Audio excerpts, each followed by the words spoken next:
Hello दोस्तों, नमस्कार। स्वागत है आप सभी का आपके अपने यूट्यूब चैनल पीएम सिन्बोसना में। दोस्तों, 4th ग्रेड के स्क्रूटनी फॉर्म अभी इसमें फिल हो रहे हैं, तो वो आपको किस प्रकार से ऑनलाइन फिल करना है उसकी जानकारी आपको स्टेप टू स्टेप मिलने वाली है। तो उसकी प्रोसेस, शुरू की प्रोसेस आप सभी को मालूम होगी। सबसे पहले आपको अपनी एसएसओ आईडी है वो ओपन करनी होगी। एसएसओ आईडी ओपन करने के बाद में आपको रिक्वायरमेंट पोर्टल पर ओपन करना होगा।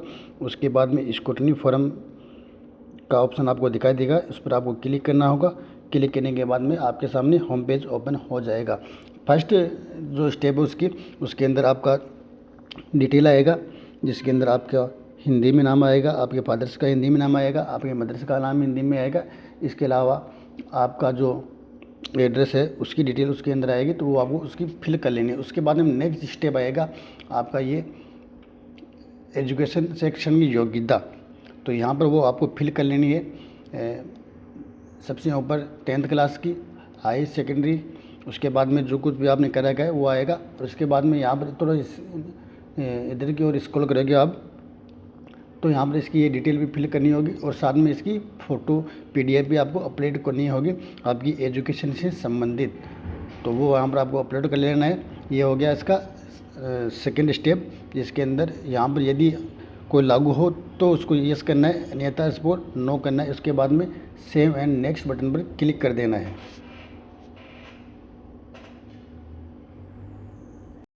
इसके बाद में इसका शुरू होता है नेक्स्ट पेज, जिसके अंदर एक्सपीरियंस का है। यदि एक्सपीरियंस हो आपके पास में तो ही यहाँ पर एंट्रीज करनी है, अन्यथा इनको बिल्कुल खाली छोड़ देना है। कुछ नहीं करना है इसके अंदर, जो चीज़ आपके लागू हो तो वही करनी है और फिर सेव एंड नेक्स्ट बटन पर क्लिक कर देना है। हमने सारी डिटेल ऑलरेडी पहले फिल कर रखी है।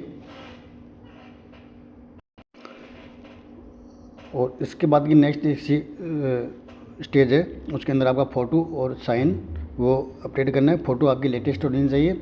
और उसके बाद में अभ्यर्थी द्वारा चेक लिस्ट है, इस पर आपको इस प्रकार से क्लिक कर लेना है।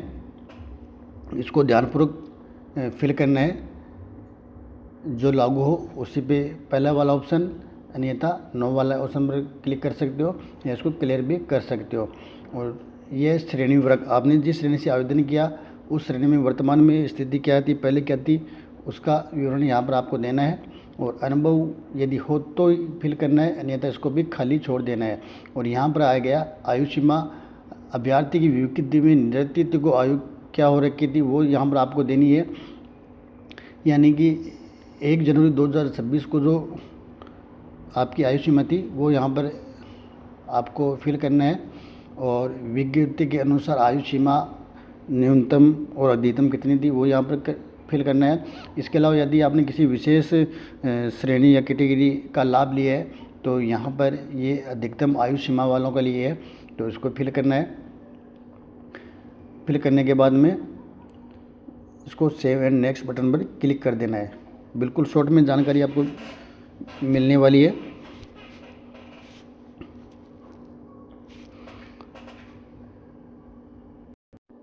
डॉक्यूमेंट अपडेट करने का, क्वालिफिकेशन डॉक्यूमेंट्स यहाँ पर आपको फिर से अपलोड करने होंगे। तो यहाँ पर ये दे रखा है जारी क्रमांक एवं दिनांक, और यहाँ पर जो अटैच करने हैं वो फॉर्म। तो यहाँ पर जारी क्रमांक 10th की मार्कशीट में ये नहीं है, तो 10th की ये आपको कहाँ से लिखनी है, ये आपके जो रेफरेंस नंबर होते हैं 10th की मार्कशीट के अंदर, वहाँ से आप दर्ज कर सकते हो। और ये 10th मार्कशीट की जो डेट है, फाइनल जो डेट आई थी वो डेट यहाँ पर आप फिल करनी है आपको इसी प्रकार से। और सेकंड में आपका 12वीं का हो गया, फाइनल का हो गया या इसके अलावा हो गया।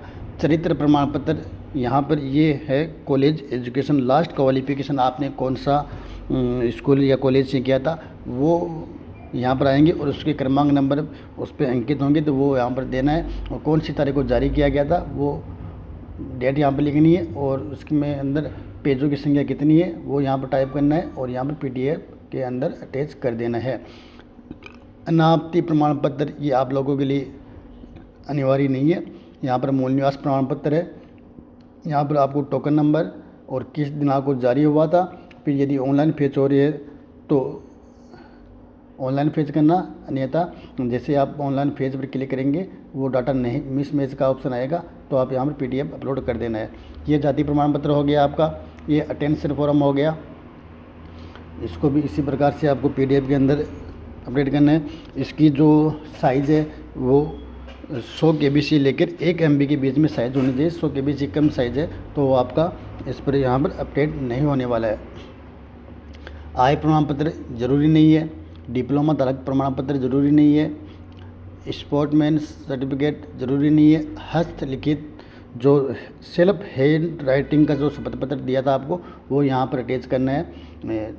डेट सभी में आपको एंटर करनी है, जितने भी जो फॉर्म पेज है आपको अपडेट करने हैं इसके अंदर। और उसके बाद में आगे आपका शपथ पत्र, जाति प्रमाण पत्र, शपथ पत्र, ये उन लोगों के लिए है जिनका उस टाइम जाति प्रमाण पत्र बना हुआ नहीं था, तो या EWS बना हुआ नहीं था, उस कैटेगरी के अंदर थे, तो यहाँ पर वो शपथ पत्र आपको देना अनिवार्य है। बच्चों का घोषणा पत्र ये सभी को अनिवार्य है। इसके अलावा दहेज, धूम्रपान के ये शपथ पत्र ये सभी को देना अनिवार्य है। राजपत्रित अधिकारी द्वारा 2 अलग अलग चरित्र प्रमाण पत्र, वो आपको दोनों की एक साथ PDF अटैच करनी है यहाँ पर। और उसके अंदर यदि क्रमांक नंबर दे रखे हैं तो ठीक है, नहीं तो आप क्रमांक नंबर 1 दर्ज कर सकते हो। और यहाँ पर पेजों की संख्या 2 और यहाँ पर आपको PDF अटैच कर देनी है।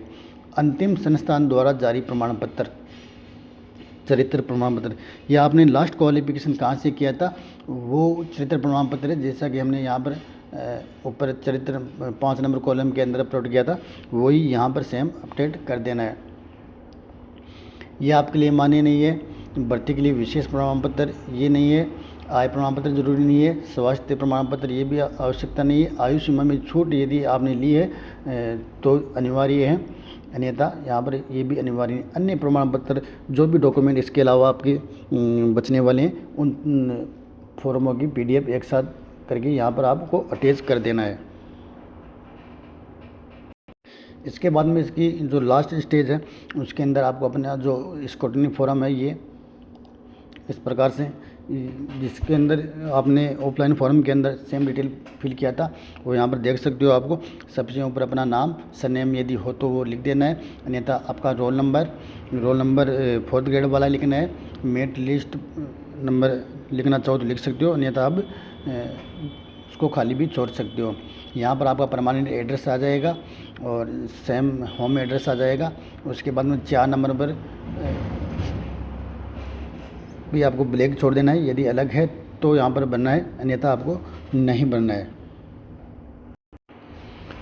कॉलम नंबर 5 के अंदर आपको फादर्स नेम फिल करना है, प्रेजेंट एड्रेस फिल करना है, उसके बाद परमानेंट एड्रेस फिल करना है, प्रोफेशन फिल करना है।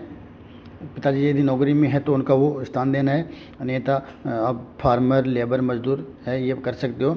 नेशनलिटी इंडियन, मदर्स इंडियन, इसमें कुछ नहीं करना है। और इसके अलावा अब आ गया आपका 7 नंबर का कॉलम, तो यहाँ पर आपको अपनी डेट, मंथ, ईयर वो यहाँ पर लिखना है उसके अनुसार, विज्ञप्ति के अनुसार जो आपकी दिनांक और मंथ आ रहा था वो यहाँ पर लिखना है। फिर आपने 10th पास की वो दिनांक यहाँ पर आपको फिल करना है। ये डेट निकालने के लिए यहाँ पर आप ऑनलाइन का भी उपयोग में कर सकते हो। इसके अंदर आपको गूगल के अंदर सर्च कर लेना है age calculator. Place of birth, जिससे आपके गांव का नाम, ज़िला का नाम वो आपको लिखना है, अलग से कुछ नहीं लिखना है। आपका डिस्ट्रिक्ट, ज़िला और रिलीजन हिंदू और किसी विशेष कैटेगरी के अंदर है तो वो यहाँ पर फिल करना है। और इसके अलावा यहाँ पर 10 नंबर कॉलम के अंदर एजुकेशन डिटेल आएगी। सबसे पहले 10th की, फिर 12th की, फिर जैसे जैसे आपने कर रखी है वो यहाँ पर आप देख सकते हो।